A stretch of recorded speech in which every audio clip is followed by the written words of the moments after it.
Welcome to the Linen Suit and Plastic Tie podcast. This is the podcast where we dissect and analyze the power of storytelling and learn how to harness it to supercharge our lives. I'm Gaurav. And I'm Kevin. Hey Kev, my family is a Disney-obsessed family. And it's a whole nother world, Kevin. It's funny because last time we were there, I had a whole debate with my sister about this because I said, I was saying that there's no way the Disney Imagineers aren't working on a way to make Disney less hot in the summer. Because the theme parks are really hot. And the argument I get back on this a lot is that people say they don't want to make it less hot because it drives people into the stores to buy things and it gets them to buy drinks, it gets them to buy ice cream. So I can get on the surface level why people would think that. But you know what? I just have more faith in Disney.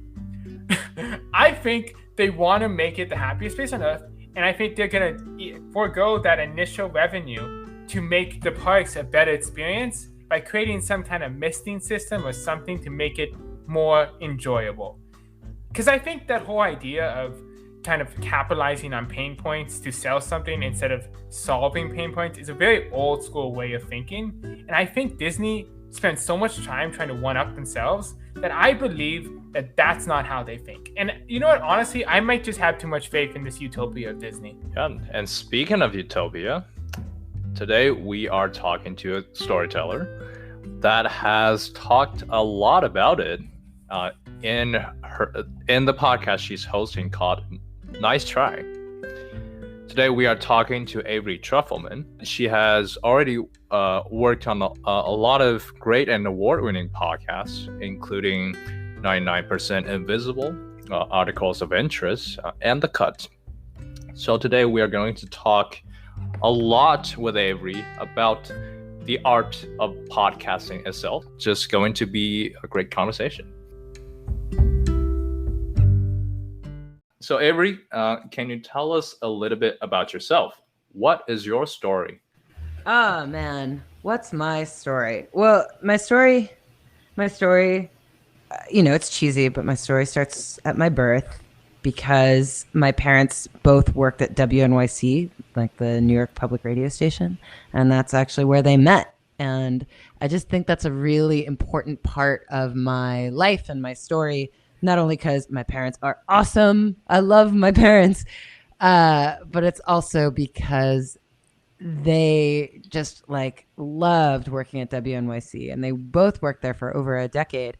And they really raised me with the radio on, just being like, this is so cool, and really reveling in the radio and enjoying it. I have such fond memories of waking up and the radio was on when mom was making breakfast, or just it was always on in our kitchen, in our living room. And also, before anyone really knew about podcasts, I wanted to do radio. And my parents were always like, that is totally a job. They're like, that is a job. And that is a job you can do. And, it doesn't pay very well, but we had so much fun, and that is totally a job. And so their support and their understanding that oh, this is feasible, you can totally do this, is really powerful and an immense privilege. Anyone who, so many of my friends are like, my parents have no idea what I do. They don't understand what podcasting is. They want me to be a doctor, blah, blah, blah. It's very hard to, turn to your parents and be like, I'm going to do this random thing you've never heard of. And I think getting on the ground floor, understanding it was possible and having their full support in so many ways was really, really important. And also just knowing that it was I don't know, now there's this podcast gold rush. And I think at the time I was totally expecting to work in a regional station. I applied for jobs at New Hampshire Public Radio and Alaska Public Radio. It's yeah, I'm going to work in radio somewhere. So that was a long wind up. And then the rest of my story really is I wanted to work in radio, couldn't get any radio jobs. Then I got an internship at the small podcast called 99% Invisible, and my aunt lived in San Francisco, so I was able to crash with her while 99% Invisible could barely, they paid me, which was very noble of them, but they could barely afford it. They were barely chugging along. And then it kind of while I was in it totally blew up. It was really lucky. And I worked there for 7 years, and I just got my second job, last year when I switched to New York Magazine. So like a lot of great good fortune, like a ton of great good fortune. Would you say that you have found your radio or podcasting presence, your voice, very early on? And when and how did you find that? It's so funny. Like everything, when you look back, talk about storytelling, right? When you look back at your life, you can kind of connect the dots in this way that was like, and it all meant something. It was all leading somewhere. But like, at the time, I mean, I always loved radio and I was like really into like my college radio station.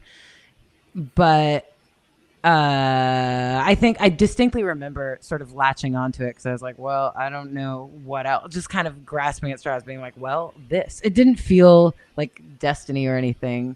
And it's very fun to be able to go back and like rewrite that history and be like, and I was meant to like do this work and my parents ordained it. It didn't really feel that way. And I would say, we were talking before we started recording about the process of like teaching yourself how to podcast and how to be on the radio. And I think it's just something that happens with time. And it's really interesting because if you listen to the first episode of almost any podcast, like listen to the first episode of 99% Invisible, listen to the first episode of This American Life, the host's voice is so much higher. It's like a full octave higher than it will be later. And there's just this interesting thing that happens. There's like this drop in voices over time. And I think it's just when people become more comfortable. I hear it in my first episodes. I'm like, like my voice is so high and my muscles are so tense because I'm so nervous and I'm so excited. And then as you sort of ease into a familiarity and a comfort and unfortunately a familiarity with listening to your own voice, which like always sucks. I always thought I would get used to it and it like always sucks and it's never fun and no one ever likes it. But as you sort of like develop calluses against hearing your own voice and understanding your mannerisms and basically what amounts to sort of knowing yourself, you literally and metaphorically start to find your voice and find who you are. And I find this is a very interesting, like when you think about it in the context of the criticism that is often leveraged against like women and people of color, which is like complaints about voice, like that their voices are like annoying or too high or not understandable, all these complaints that get leveraged against people who have not traditionally been on the radio. A lot of it is just like, give them time, like there have been many years where like, let us all get the voice drop under our belts. And so I think, honestly, it's just because I've been doing this basically since college radio, like since I was 18. And I've just had a lot, and I'm 30 now, and I've just had a lot of time. I've just been doing this every single day for, 22, oh my God, over 10 years, like 12 years. So, math, not my strong suit. So I think it's just like from doing it every day. It's like any other sort of workout. Sorry, that's like not a really exciting. I wish I had more dramatic. Okay. I was really hoping you'd tell me it would get easier though to listen to your own voice, but oh well. I'm sorry. That is right, like because you're not hearing it through the ears. Air. So through the bones when you are talking as when you're talking, listen. You hear it through your skull, and then when you hear it through your ears, you're like, "Whoa, what's that?" It's really interesting. It's kind of like when you see photos, like of the way your face looks, like flipped around, like when it's not in a mirror. Like this is how other people actually see you, not a mirror image version of you. It's like it's very weird. But yeah, no, I'm sorry. It doesn't ever get better. It never gets better. Yeah, sorry. I loved what you were talking about though, about that's a very physical and like auditorial manifestation of confidence, right? Yeah. That voice drop. Totally.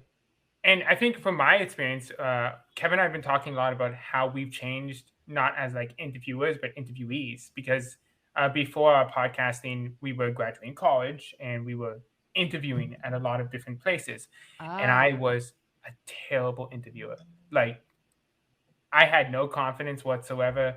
I was so nervous. I rambled a lot, and I'm not saying I'm like great now, but I have noticed a very like substantial difference when I'm talking to people, because I feel like I am. I don't know if I'm slowing down or what it is, but the confidence has totally changed. Yeah, totally. I think it's also, I mean, you edit your own show, right? Yeah. Yeah, we do. Yeah. I think so this is the other side of the coin, right? Like, listening to your voice always sucks, never gets better. And it's so useful to really be like, because it is painful, people don't like to do it. But when you go through that pain and you start to really listen to yourself, and you're like, oh, this is how I speak. These are my tics. These are my patterns.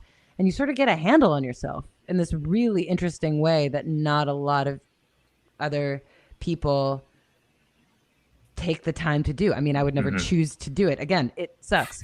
But it gives you this confidence, and what amounts to again, literal and metaphorical self-awareness, which is super cool. And also, in a weird way, it's created this weird symptom where I think podcasters who have been doing this for a long time are actually really good actors, but not of other people. Like, they can feign themselves so well because they know, they have studied their own voice and their own mannerisms and their own speech habits, that they can basically replicate them. And it's kind of interesting to observe. I feel like anytime I need a voice actor, I'm just like, ask any podcaster, and they can like, any veteran podcaster can like, is like a pretty decent actor at playing themselves, which also makes you feel like a bit of a sociopath. But it's just a function of like, having heard so many hours of yourself, you have studied and trained on yourself, which is weird. Yeah, I'm definitely starting to get a sense of that, because I've been spending more time, I guess, editing our content. Yeah. And for me, especially because English is my second language, so it comes less natural for me sometimes to, phrase things or just really talk in general. And I do remember going back to our very first episode. That's when literally the first piece of audio we've ever edited. I could not bear to even just listen through the thing. And then, but you got to force yourself to listen through that because you want to produce content. And then you really start to pick up, how do I sound horrible? In what ways do I sound horrible? And then I start to, try to avoid doing that going forward. And I definitely feel that change for myself over time. It's very interesting to me how podcasting is getting painted with this broad brush, and people are like, oh, podcasters, like blah, blah, blah. You just speak into microphones. And that's like saying, I don't know. It's like, there's so many different kinds of books. Like, there's so many different kinds of movies. And I don't know. I don't think any one form is inherently better than the other. Like, there are some versions of podcasts that are two people talking that are just incredible, like totally incredible. But for some reason, that's just not the way I like to do it. I just make like documentary style stuff. Yeah. It's really interesting because we did a kind of a similar deep dive we went down a weird, like not weird, but a comic book rabbit hole a little bit on the pod because I'm a huge comic book fan. Ooh. So I've always loved it as a medium, because it's one of those things that gets also painted with a really broad brush. Where, and that's why I thought about it, because it's like when people think about it, it's kind of, they're like, oh, superheroes or like action or kids, but you forget about it as a storytelling medium, right? It's not all Marvel, it's not all DC. I totally agree. And some of my best friends are cartoonists, and I feel like we have these weird sort of symbiotic relationships, like the alligators you see with little birds on their heads. I just feel like cartoonists and podcasters work really well together. Also, because a lot of cartoonists like listen to a lot of podcasts, and a lot of podcasters read a lot of comics, and we just are like have this beautiful ecosystem of giving information and inspiration to each other. But the other thing I think that's really unique about it, that's really interesting, one of my best friends is a cartoonist, and we always call it like writing plus, Like people think that cartooning is like a very easy thing. You just like do it. Same thing with podcasting. They're like, yeah, just get on the microphone and just like do it. But actually, you have to write it all down. It's like writing, and then you don't just write. You have to go sort of enact it. And like with a comic, you have to design and draw and you know, you're basically making a movie by yourself. And with podcasting, I mean, you're also sort of making a movie by yourself to some degree. But yeah, it's like we had the former co-president of Archie on the show. no way. And he's also a novelist. So he talked a little bit about the differences. And it was one of our first times, and we've gone through this a lot in different meetings now, but it was one of the first times we talked about collaborative storytelling and how important all the intricate pieces are that get lost when you see a weekly comic book, for example, and you don't realize, like, that's a lot of work. There's letters, there's colors, there's sketches. Yes. And I see those similarities in podcasting as well. Yes, exactly. That's such a good way to put it. Yeah. And it's the kind of thing where like you could do it with a big team. You could do it by yourself, but it would take forever. And it takes forever. It would just be like agonizing. So there's also that degree, that like question of like, how much control do you cede to others? How much do you take on yourself? I really think of them as extremely and also I think they both are like not taken very seriously. They have a lot of pop culture appeal, for better or for worse. So yeah, I think of them as extremely kindred spirits. Anytime I meet a cartoonist, I interviewed Alison Bechdel, and we were just like, like buddy. It's just like, it's nice. It's like there's like an understanding there. Yeah, but let us shift gears into the amazing shows that you have been working on. So one of my favorite podcasts that I've listened to is the season 1 of Your Nice Try. So many different angles into these different attempts to a utopian society. From, you know, researching and narrating these stories, what have you learned about Utopia? Yeah, I think, you know, it's interesting because you see there are a lot of patterns among utopian communities, and most of them have to do with governance, right? Like a lot of these communities start because people are like, I don't want the government, like the government is corrupt, or I don't agree with the government, or I don't like my country, or I don't like the way society is configured. So like, I'm going to go do something else. And then you basically fall back into these patterns where basically they are either led by one person and like a guru or a dictator, or they are like mass consensus, hours long meetings. You know, everyone's supposed to get heard, and it's just like crazy bureaucracy. And that gets really tiring, and people get super sick of that. They're just like, oh my God, I can't believe I have to go to another meeting. Or if it's led by some guru or leader, usually that works pretty well for like a little bit of time when everyone's like, this guy's fucking awesome, we love this guy. And then something happens, they get too powerful, or they get old and irrelevant, they can't keep up with changing times. There's like a new generation that comes in. The leadership loses connection with the followers, and they just can't let go of power. They like clamp down, they can't let it go, they start abusing it. It's just like, it's this wild thing. It's always the pattern. And then it's just so interesting because another hallmark of, I think, both of these methods, but really more the dictator one, is this inability to admit when things are going wrong. Everyone's really trying to present face. Everyone's like, no, we've got this, it's fine, don't worry about it.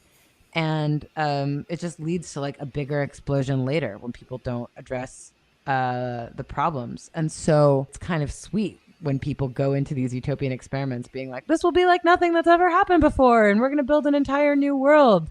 And I think, you know, people who are wanting to establish utopian communities, like, please go do it. We need people to dream and create and push the boundaries of what is acceptable, but like should definitely study these case studies almost as though you were in business school, because they are so textbook. But yes. No, but I think Utopia was really interesting because I think I was listening to Disney episode. Something you talked about was that kind of idea of confidence men. And I think this is really interesting.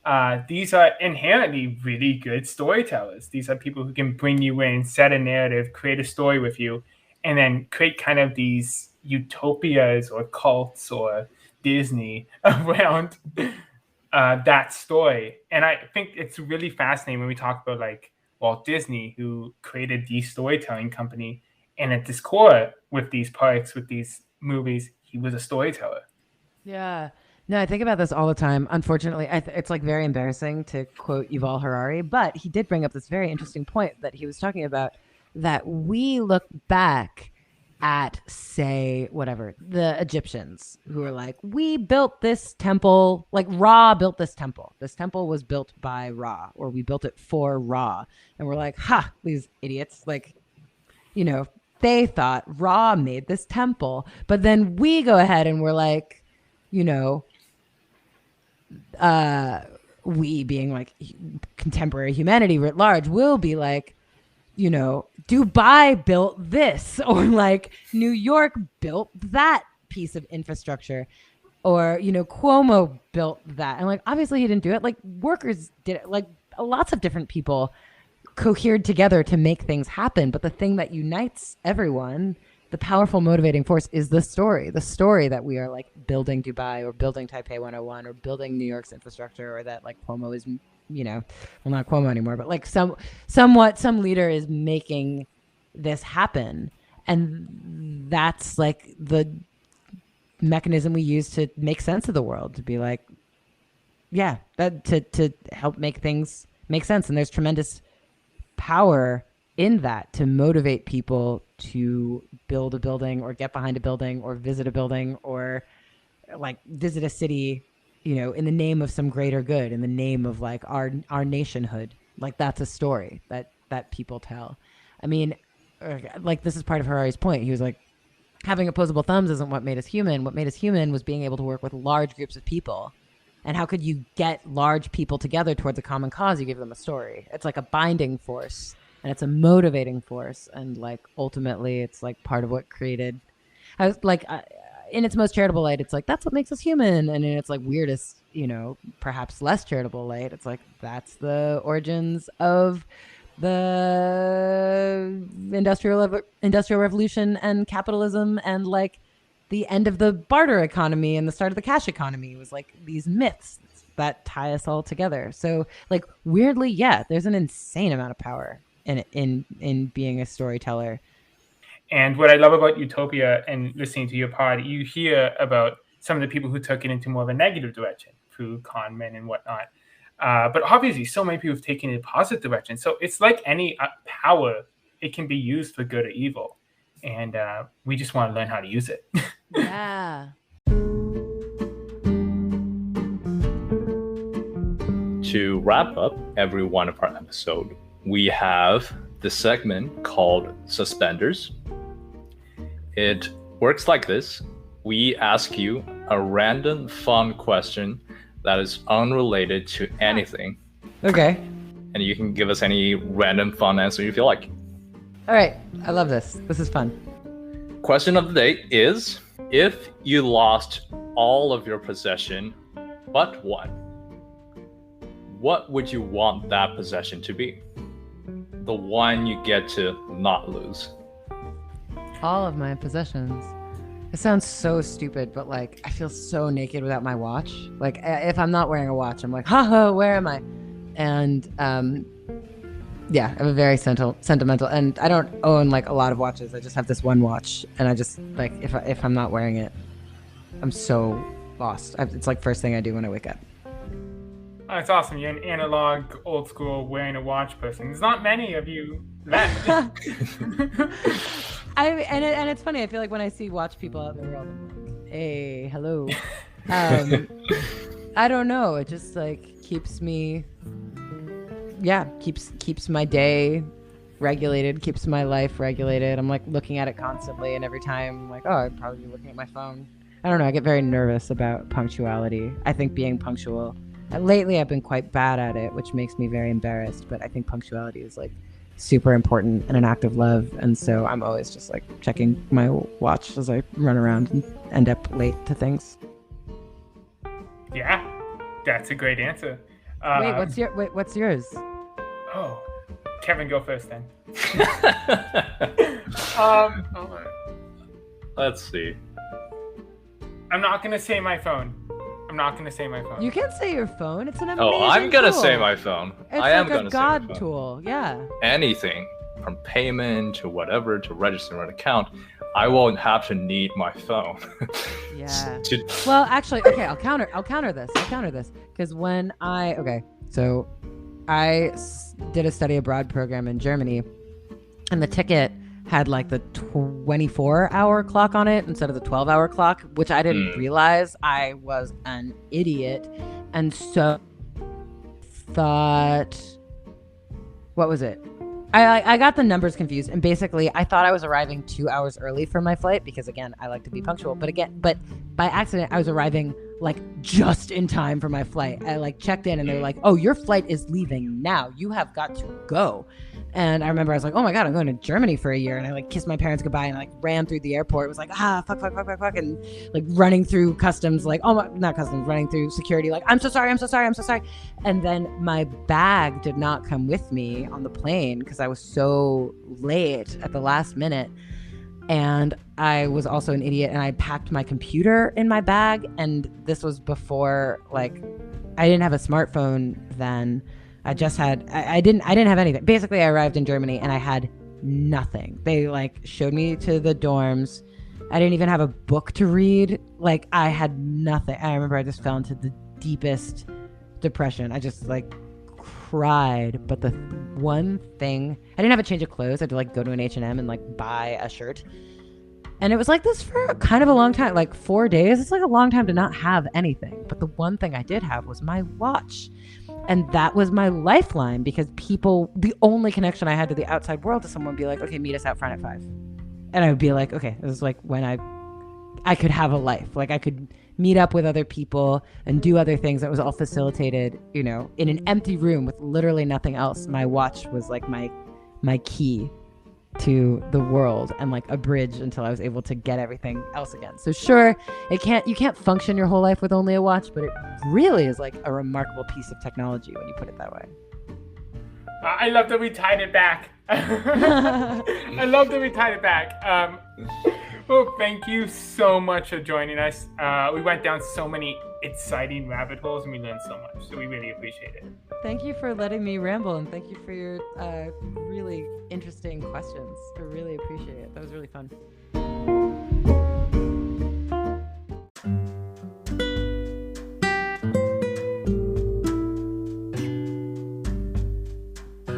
Welcome back to Top Hat. This is the part of the episode where we dissect and analyze some of the key learnings we got from this week's expert storyteller. And this week, we had a truly fascinating person and amazing podcaster, Avery Trufelman. So absolutely, we have learned a lot out of this conversation. And I think for starters, and this is very relatable to ourselves as podcasters, is how your voice deepens over time as you put out more content, as you're getting more comfortable with podcasting. Voice deepening being this very physical and literal manifestation of your confidence. For sure, because over time, the more comfortable you get with this, the less you're worried about how you sound like, and thus you lose a lot of those nerves and you lose a lot of that highness, and you kind of let your tone deepen and you get more into the conversation. It's kind of a great kind of analogy for confidence, yes, but also the better we get at this, the deeper the conversations we have and the deeper our voice gets. And this is how we will sound like in season 2. That was insane. Never do that again. And bringing it to our second key learning from this week was this idea of the intersection of comic books and podcasting.